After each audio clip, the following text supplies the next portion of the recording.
It's really great to have an opportunity to come here today and share my story.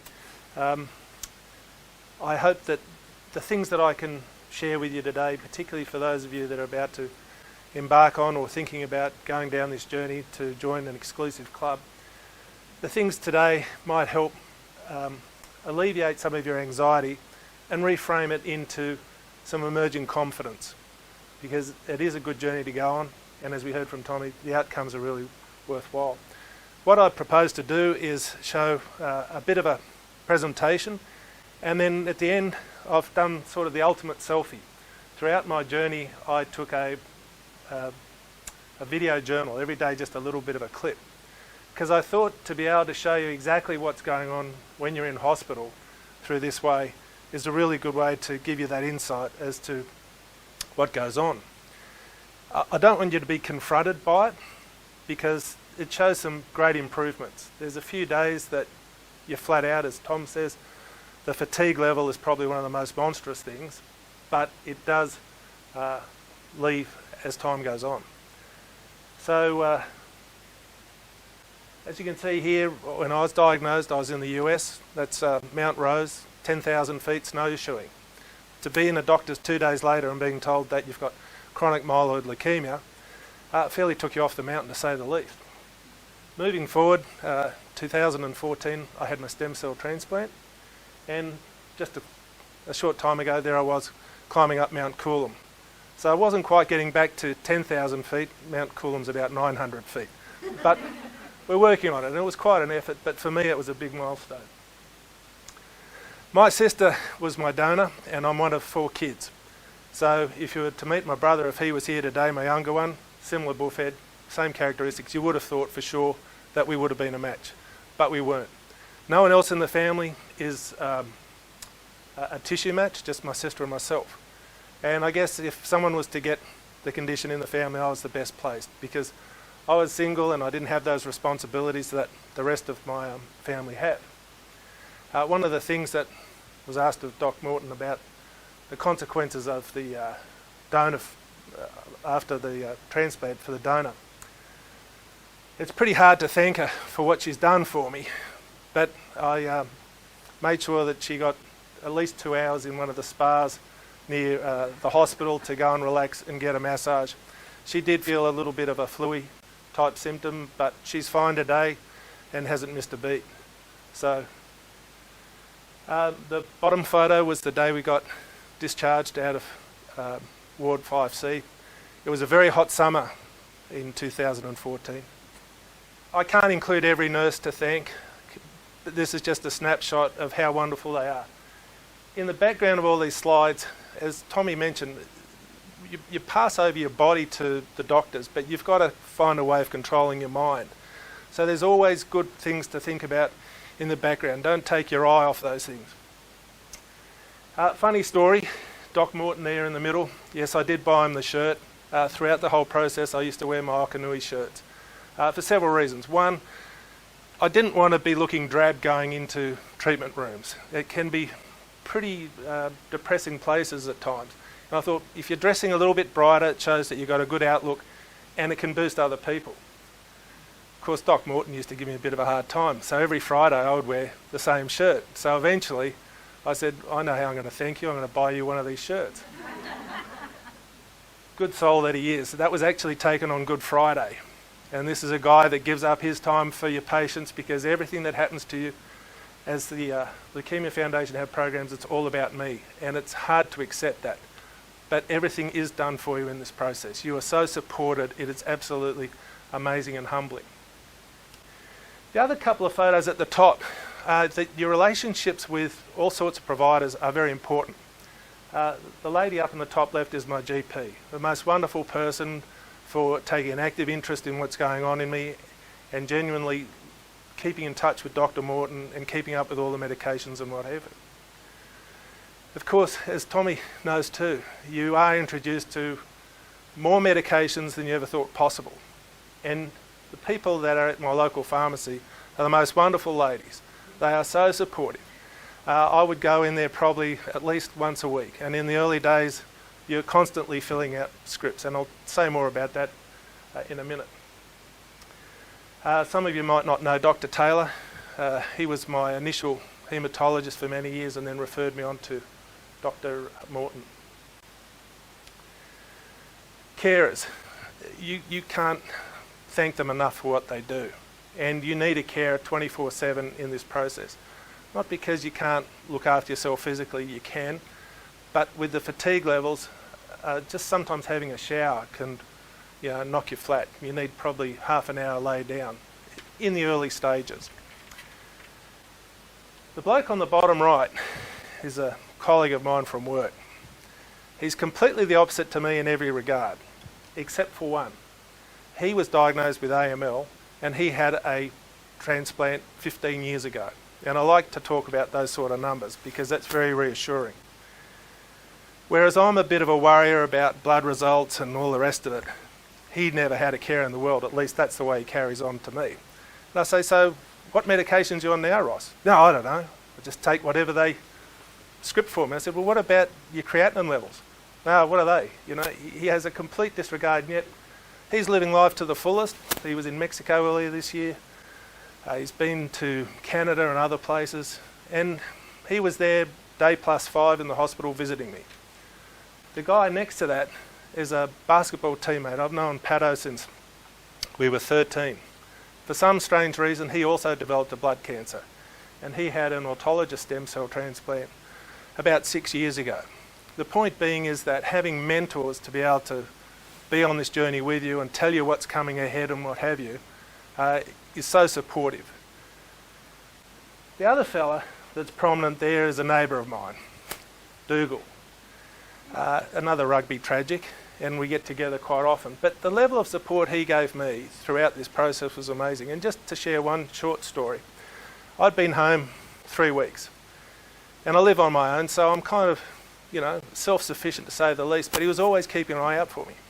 I went out for an hour to go and get breakfast somewhere, and when I came back, my unit was flooded. I'm on a ground floor unit. This much water across the entire unit. He rallied the troops, and sure enough, he was there to help me, and I basically just had to sit back while they cleaned up the whole unit. And we're talking about ripping up the carpet and all the rest of it. It was quite catastrophic. My point being, you can't underestimate how many people will care for you and support you on this journey. And you'll never be able to thank them, but they know you appreciate it. And you also know that if you're in a similar situation, you would do the same for them. That level of reciprocity doesn't quite hack it, but you do look for ways to get even with him. Suffice to say, he's had more than 1 or 2 bottles of scotch, courtesy of me. Another example, the lady up in the left, she was my boss in Darwin 20 years ago, now living in Canberra. She heard about what I was going through. She'd worked for the Department of Health as well. And she came up not once, but on 2 occasions to spend a week for me. She insisted. Wonderful, wonderful person. Okay, and I could go on and on about all the others. Now, in Ward 5C, there's always a team of doctors there, and they're always looking after you, and every decision they make is for your safety and your well-being. One of the nurses reassured me. She said, Paul, you're really in the best place in the world because you're getting the best care possible for this process. And that is absolutely true. I think the best bit of advice that I was given on this whole journey was just take one day at a time. Just one day at a time. And they talk about if you're worried about the future, it'll create a lot of anxiety. If you're just enjoying the moment and dealing with what's on your plate at the time, it really helps you get through. The nurses prepare a little certificate on the day of your transplant just as a happy birthday because you've got a new birthday. Mine's now on the 31st of January. It's not a great photo, but there on the day, up in the top corner, was when I was getting my sister's stem cells. Medication, this is taken from being in hospital. You can see that cup's fairly full of an assortment of, and it gets replenished many times a day. For the patients going through it, don't skimp on your medication and try and work with whoever is going to be your carer to get a good plan of when you're taking your medications. And furthermore, think ahead to know when your scripts need to be filled. Because Murphy's Law, you might run out of something and it's going to be a long weekend. And if there isn't a doctor around to re-script you, you're going to be in a little bit of bother. Now, a few tips. One of the things that Doc Morton mentioned was one of the conditions of mucositis, where you get sores in your mouth. And whilst it doesn't last long, it can be quite awful to deal with. In the lead up to getting your stem cell transplant, you go through a process of screening. One of them is they look at your dental hygiene. They say keep your mouth clean as possible and mouthwash at least 4 times a day. I was doing it 8 times a day, and I was using the biotin products, and I'm not paid by biotin for this endorsement, but I didn't get any mouth problems. Now, every person that goes down this pathway, it's an individual journey, and just because it didn't happen to me doesn't mean to say it won't happen to you. What I'm saying is it worked for me, and it's worth a shot for you to do that as well. The Hickman line is the most wonderful device because everything goes in and out of your system through that. There's no getting cannulas anymore. And we know that when you're getting cannulated, you put up with it and you tolerate it. But when you look at trying to minimise the risk of infection, it's really important to have as few cannulas as you can. It's just a site, and you just get education from the staff and the nurses how to look after it. But don't fear having one because you don't feel anything from it. They take blood, give you medication, all the rest of it. Down the bottom, because your IV trolley is your best friend for quite some time, you can inadvertently kick it, which happened to me on one occasion.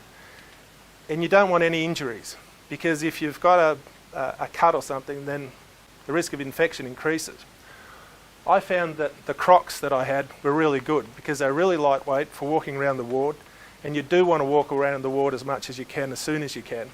But it gave you that extra level of protection just to minimise accidents. I found having an iPad was good for me, and also some headphones, just because Tommy used yoga and meditation. I used a lot of Reiki self-treatment. So it's really focusing on that mental side to stay calm throughout the process. And a friend of mine gave me a bit of decoration for the room, and you can decorate your ward any way you like. And it just says, think happy thoughts. And it was good advice. So, a few of my tips. Just take one day at a time. It's body versus mind. You're handing your body over to the doctors and the professionals, and they'll look after that with at all costs, but it's up to you to find a way to cope with it mentally, and there's a lot of support around from the foundation and also in the hospital for that. The time factor is one that's a bit hard to adjust to. If you get a headache, you'll take a Panadol, and usually within about 20 minutes your headache's gone. This process doesn't work that way. Things are very slow indeed. But when you look back, it's amazing how far you come in a matter of months. But just be patient. You will be fatigued, but it doesn't mean to say you can't stay in good spirits. And you will get grumpy from time to time, but you want to make life bearable for your carers. You don't have to dump everything on them, and there's a lot of help with the Leukaemia Foundation about that. Stay positive. Laughter's good medicine. In my recovery, I watched a lot of DVD comedies. I don't know how many times I watched that Ricky Gervais one down at the Clem Jones Village, but very helpful. Do as your health professionals tell you to do. Don't introduce variables. One of the things that I love to eat is sashimi. One of the things I'm not allowed to eat is sashimi. So I won't go out and eat sashimi. Why? Because it has a problem with the tacrolimus and the GVHD. As to what causes that problem, I don't know. But I have enough trust in Doc Morton in particular to just do as I'm told. Don't suffer in silence. If you've got any questions, ask them. If you've got any niggling injury or pain or something that's going wrong, because you'll be so attuned to your body, speak up and let them know. Because that stoicism may be an undoing for you. So speak up, talk about it. It might be nothing, it might be something. They're the experts, let them decide.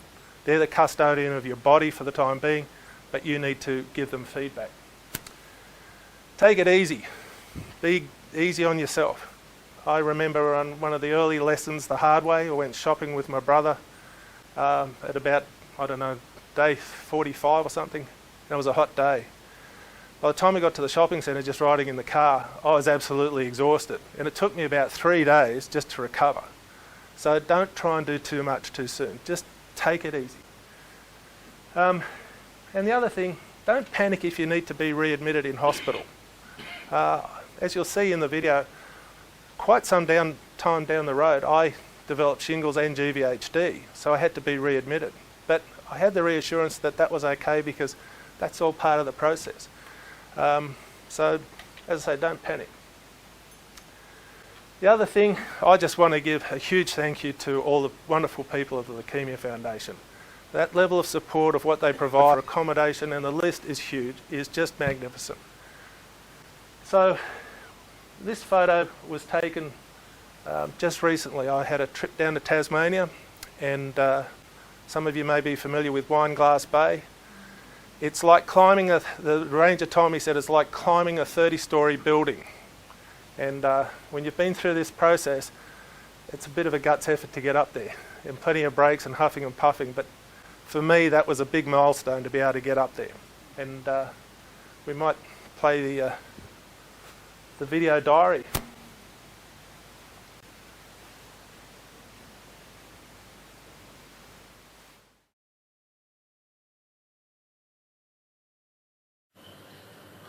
So today is day +7, and the resolve today was to be able to spend less time in bed, which I've done, and to eat more.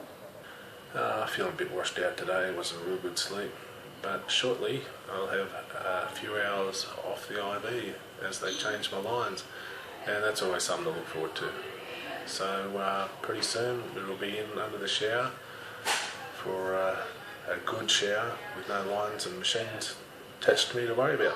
And it's one of those days where you feel pretty flat and not pulled well.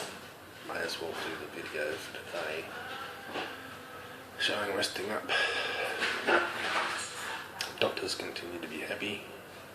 I guess it's just taking one of those tolls for a bit of exhaustion, but we hang in there. Blood count's still down to 0, probably remain that for a few days yet before we see some changes. And overall, things are still going quite well. Just tired.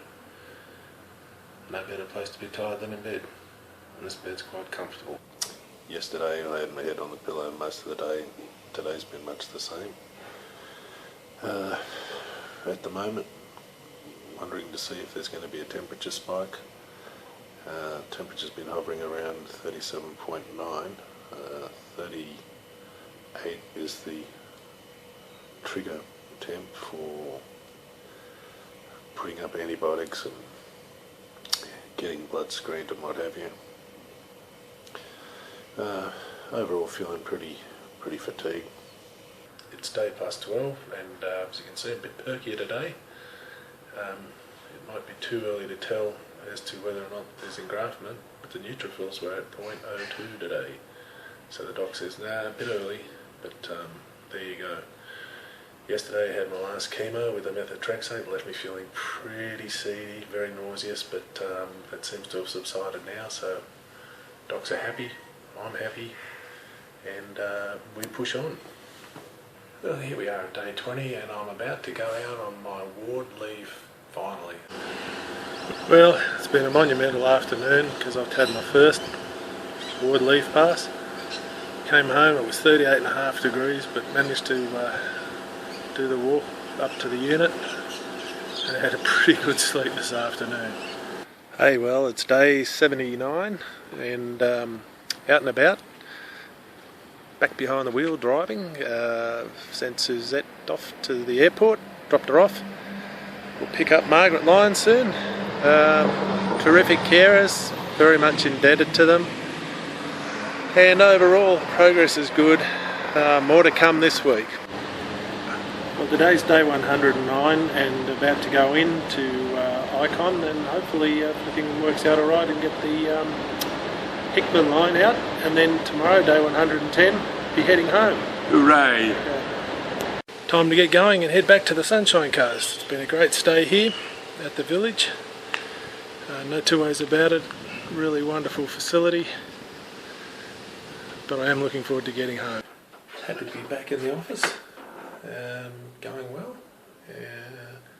Lots to catch up with on the computer, but big day, and all is good.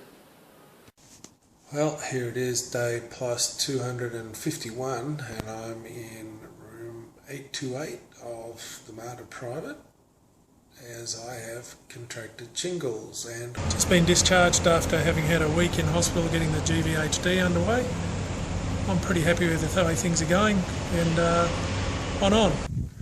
So to all the staff, Dr. Morton, especially my sister for making it possible, all my friends for all the support you've given me, all my family, this is really a fantastic moment for me, and yeah, the best is still yet to come.